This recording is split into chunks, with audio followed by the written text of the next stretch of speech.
परम आदरणीय गुलजार दादी जी, जिनका कि इस ईश्वरीय यज्ञ में एक बहुत ही विशेष स्थान है, मुझे कहा गया है कि उनके बारे में मैं कुछ अपने अनुभव पेश करूं।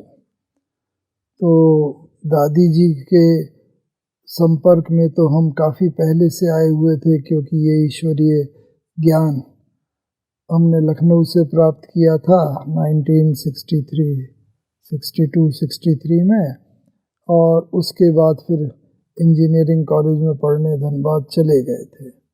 लेकिन कभी निकट आने का बहुत सौभाग्य नहीं मिला। उनसे बीच बीच में कोई प्रोग्राम होता था, उनमें मिलना होता था, और बहुत थोड़े, चूँकि परिवार हमारा बहुत छोटा था, ईश्वरीय परिवार, इस समय इस रीति से, व्यक्तिगत रीति से तो हमारा उनसे परिचय, हम तो उन्हें जानते थे अच्छी तरीके से, लेकिन दादी जी से हमारा कोई बहुत बहुत विशेष परिचय दादी जी जानते हों वैसा प्रतीत नहीं होता था। लेकिन समय प्रति समय जब कोई बात होती थी, कोई बड़ा प्रोग्राम होता था, और जब से मेले शुरू हुए, कॉन्फ्रेंसेस शुरू हुई, और दिल्ली में भी हमारा कई बार रहना होता था, तब से दादी जी से थोड़ा परिचय बढ़ता गया।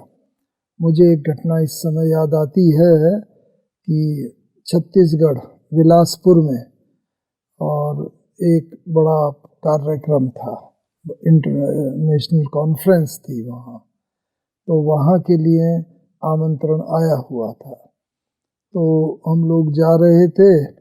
अब मुझे तो मालूम नहीं, न दादी जी को मालूम, लेकिन जिस फ्लाइट से दादी जी का था दिल्ली से, उसी फ्लाइट से हमारा भी था। हम दूसरी जगह से आए हुए थे और दिल्ली से हमने उसे बोर्ड किया था, और दादी जी तो दिल्ली से ही आए थे। तो उस प्रकार से वहाँ पर जब बोर्ड किया तब तक भी नहीं मालूम था। जब अंदर बैठने के बाद पता चला कि दादी जी और नीलू बहन जी भी इसी फ्लाइट में हैं।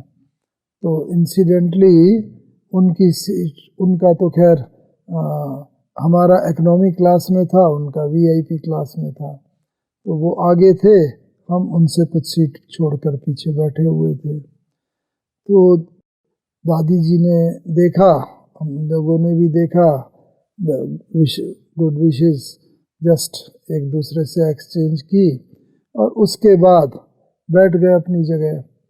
तो दादी जी ने बताया बाद में, थोड़ी देर में नीलू बहन ने बोला उसको, जो एयर होस्टेस थी, कि भाई ये भाई हमारे हैं, ये वहाँ पर है, तो ये इधर आ सकते हैं, इधर हमारी सीट के ही बगल में 3 हैं, 2 हम लोग हैं, एक तीसरे। तो उसने कहा, दादी जी की तरफ भी देखा, उसने कहा ठीक है, कोई प्रॉब्लम नहीं। वो हमारे पास आई और हमें बताया, हम भी वहाँ दादी जी के पास चले गए। और इस प्रकार से वो सफ़र जो है वो हमारे जीवन का एक बहुत अनमोल सफ़र हो गया, क्योंकि बहुत बहुत देर तक दादी जी से काफ़ी बातों का एक्सचेंज होता रहा, और हमने ये देखा कि दादी जी ने जो धनबाद की बात, उस समय हम इंजीनियरिंग कॉलेज में धनबाद में पढ़ रहे थे, और पढ़ने के बाद इधर आना हुआ था, तो दादी जी ने काफ़ी बात वहाँ की पूछी। उसके बाद जो सेवा स्थलों पर थे हम लोग, वहाँ पर दादी जी ने काफ़ी बात पूछी, और ये सेवा की बात जो चलती रही, तो पता चला कि दादी जी कितना इंटरेस्ट लेके और हर एक का उमंग उत्साह बढ़ाते हैं।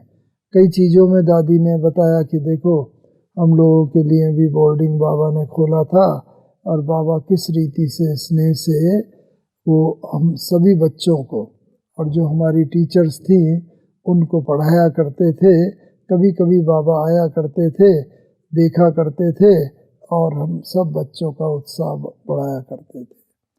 तो स्टूडेंट लाइफ को किस प्रकार से डबल स्टूडेंट लाइफ बनानी है, उस रीति को उसको भी बाबा ने बताया, दादी जी ने।